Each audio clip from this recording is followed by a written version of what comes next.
Buonasera a tutti e benvenuti a 4 domande a, l'appuntamento serale della pagina Facebook Economia Forte Futuro Migliore. Io sono Matteo Grigoli e questa sera abbiamo il piacere di avere con noi Tiberio Veronesi, presidente della cantina della Val d'Adige. Buonasera signor Veronesi. Buonasera a tutti, buonasera Matteo. Tutto bene? Bene, bene, grazie, sì. Bene, bene, bene.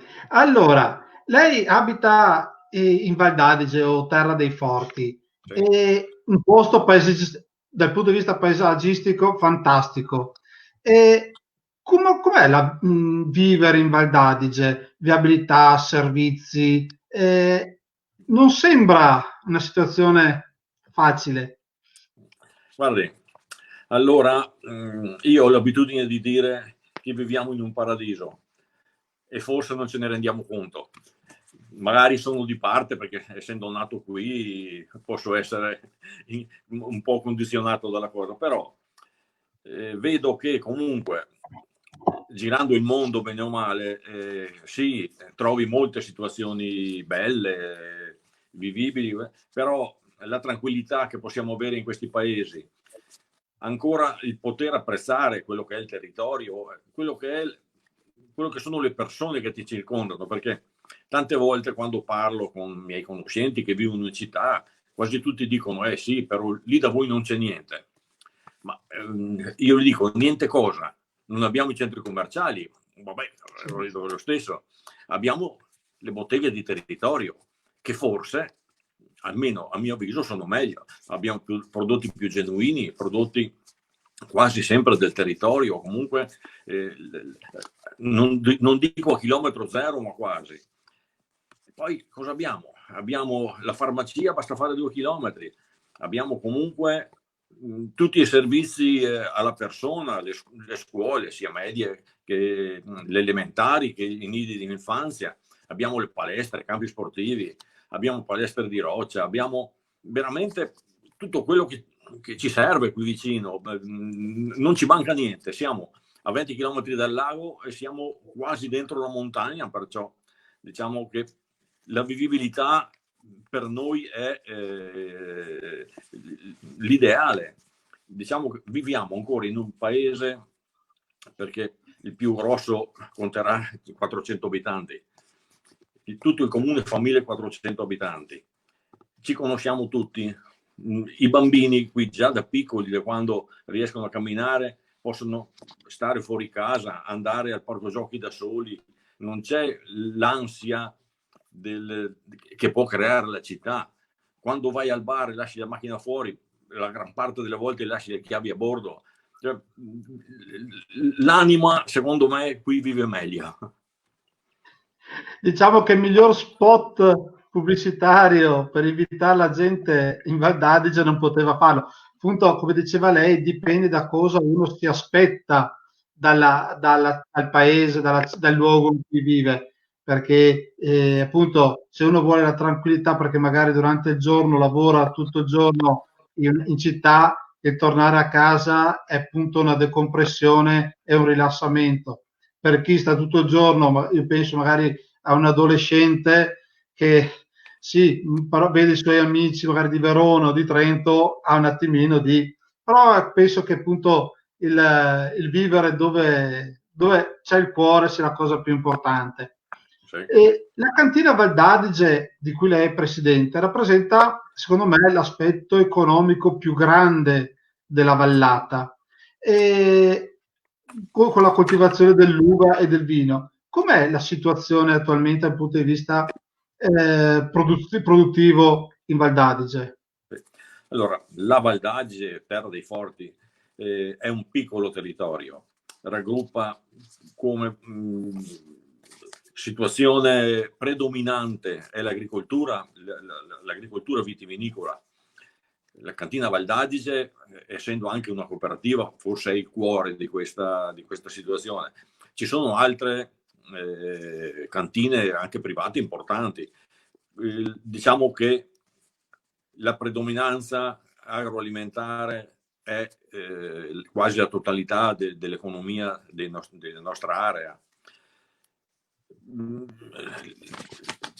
allora, il comparto vitivinicolo copre il territorio, quasi la totalità della superficie. Solo i soci della cantina Val d'Adige coltivano 600 ettari di campagna.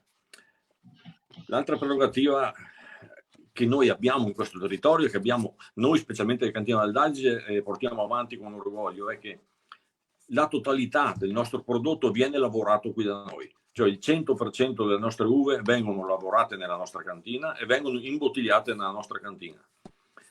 Perciò andiamo orgogliosi, vediamo che anche i privati seguono la stessa nostra, lo stesso nostro intento, perché il prodotto è di valore. Purtroppo paghiamo forse l'essere piccoli, non riusciamo ad essere molto presenti nei media, nelle comunicazioni, perché la nostra potenza economica non è certo paragonabile alle grosse strutture. Però chi si avvicina a noi, devo dire, ci dà un grosso apprezzamento. Gli sforzi che abbiamo fatto, ma piccoli sforzi, comunque di comunicazione, come questa comunicazione che stiamo facendo adesso, è apprezzata dalla gente, perché sente la verità di quello che stiamo dicendo, sente la sincerità delle persone. Noi non abbiamo necessità di entrare nei grandi mercati, vogliamo che la nostra clientela, i nostri clienti siano soddisfatti e ritornino con piacere a trovarci.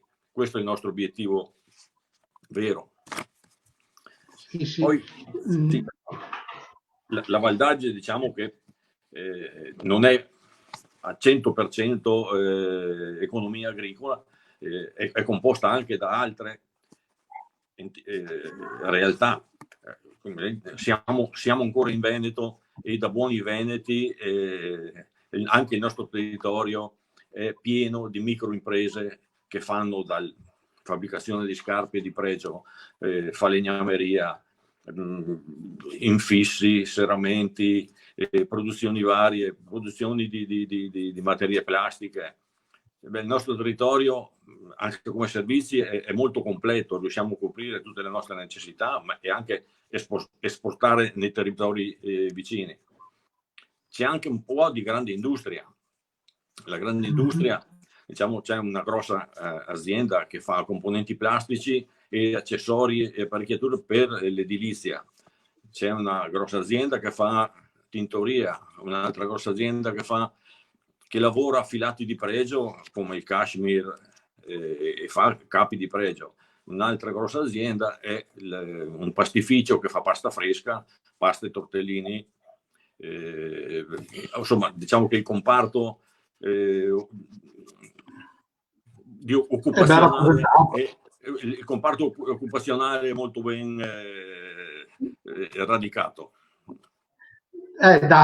Pur vivendo a pochi chilometri dalla Val d'Adige, tutte queste aziende, ma me ne sto rendendo conto con questa trasmissione che in Veneto e in provincia di Verona ci sono un sacco di realtà che da fuori non sembrerebbero, ma in realtà sono grosse aziende sia da un punto di vista occupazionale che da un punto di vista anche di fatturati, e come diceva lei è tutta una zona da scoprire, perché dal pastificio ai prodotti in cashmere, chi va a pensare che in Val d'Adige ci sia un'azienda che produce defilati pregiati?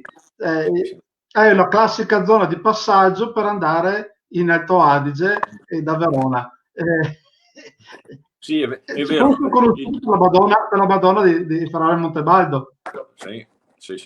Ecco, il nostro suolo, diciamo che anche ben mitiga questi insediamenti, non sono i grossi siti produttivi che hanno contaminato il territorio. Qui sono mitigati dalla natura, perciò anche chi passa se ne rende veramente poco conto. Però, come dicevi tu, il comparto anche qualitativo di quello che si lavora qui da noi forse anche è ricercato, sono ricercati non solo noi, ma questi posti sono ricercati perché la manodopera è ancora manodopera che va a lavorare con la voglia di lavorare. Non c'è poca gente che va a lavorare per far venire le 6 di sera.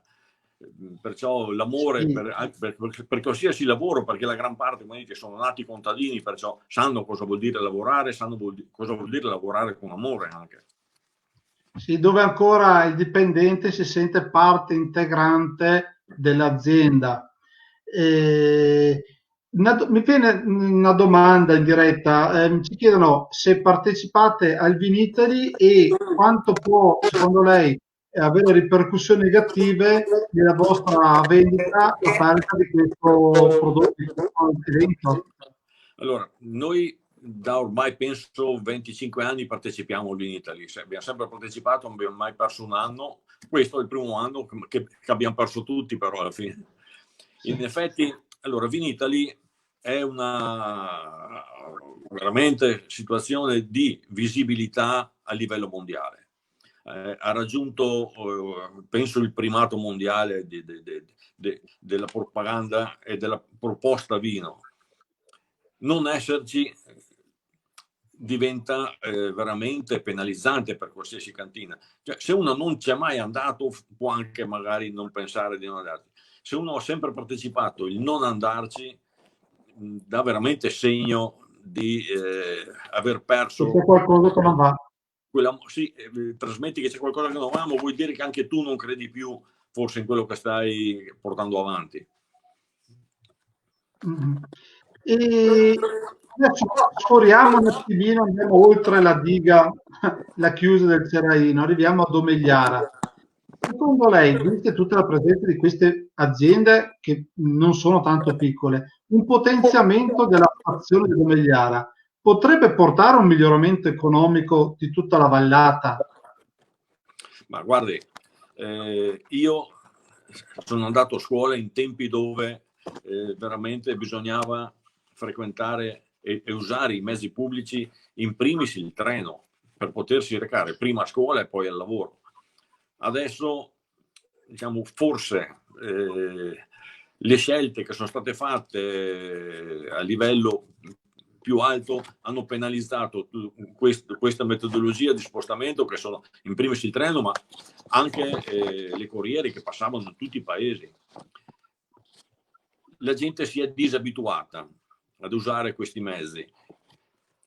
Ci ritroviamo che anche per motivi di lavoro non sono più stati apprezzati. Perché? Perché tutto si è puntato sulla gomma, tutto si è puntato sulla strada, sui camion. Però effettivamente Domegliara, Sant'Ambrogio, che sono un comparto importantissimo per il marmo, vedere viaggiare su strada ancora questi camion carichi di marmo è un po' anacronistico. Abbiamo sul nostro territorio una strada ferrata che ci collega all'Europa, che ci collega a tutta l'Italia, che ci collega ai nodi cruciali del commercio, dal quadrante Europa a Monaco di Baviera, a Berlino, all'Olanda, a Rotterdam. Cioè, possiamo caricare la merce sui treni e, a parte il tirar via il traffico sulla strada, anche dal punto di vista inquinamento, anche dal punto di vista sostenibilità proprio, sarebbe la cosa più giusta, ma anche più apprezzata da noi. Abbiamo tentato, si è tentato anche la stazione di Peri, che è una piccola stazione, che però una volta veniva usata per quelle fabbriche che ci sono qui da noi, veniva usata per il carico e scarico delle merci.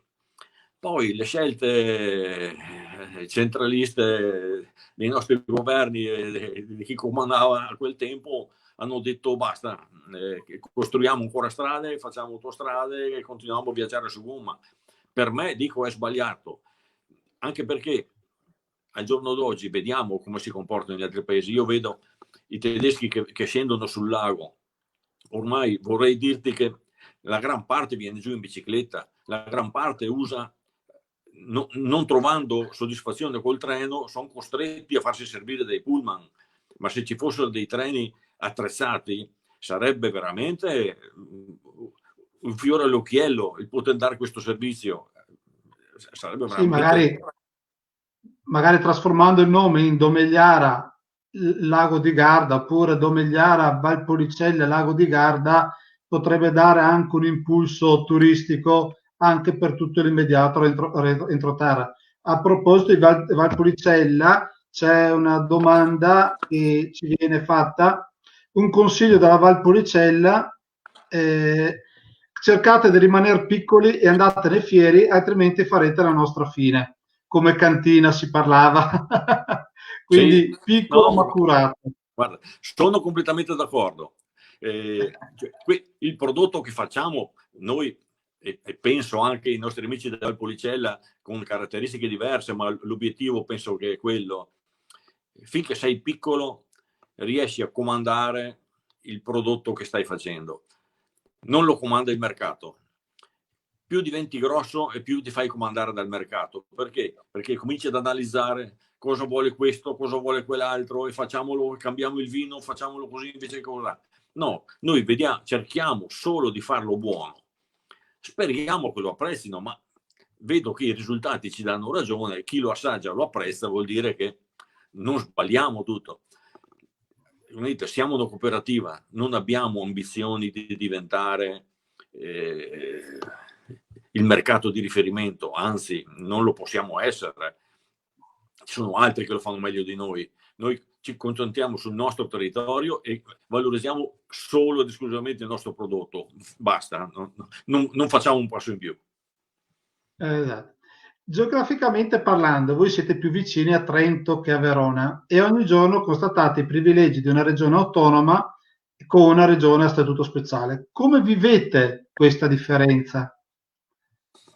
Il nostro territorio, forse perché proprio siamo così vicini che ci siamo quasi fusi, nel passato qualche punta di invidia potevamo avercela, perché effettivamente la regione Trentino, dal punto di vista della gestione contributi, era molto più di manica larga sicuramente della regione Veneto.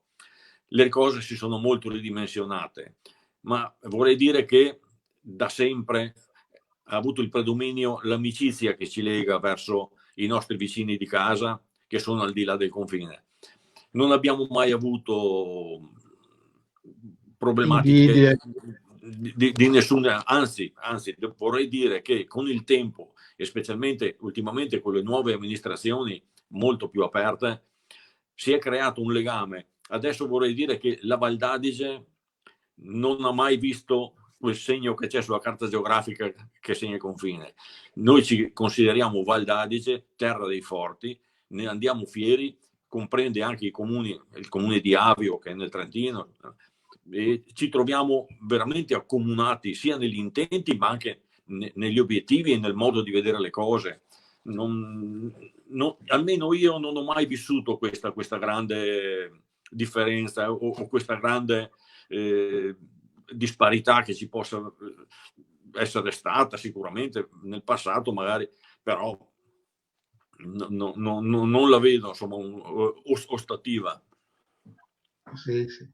Ecco, signor Tibario, io la ringrazio, siamo giunti alla conclusione di questa piccola chiacchierata. La Val d'Adige, terra dei forti, non poteva trovare migliore pubblicità che la sua voce, come ce l'ha raccontata, e penso che tanti verranno a visitare la cantina finalmente e assaggiare buon vino e a fare delle bellissime passeggiate lungo l'Adige, lungo la ciclabile.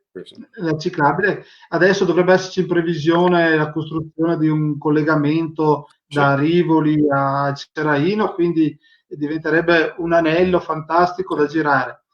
Io la ringrazio infinitamente e sì, ringrazio te perché riuscire a parlare della Val d'Adige, come ti dico, che purtroppo per la nostra situazione anche di micro realtà abbiamo poche occasioni di poterci far risalto nel mondo dei media o comunque anche dei giornali.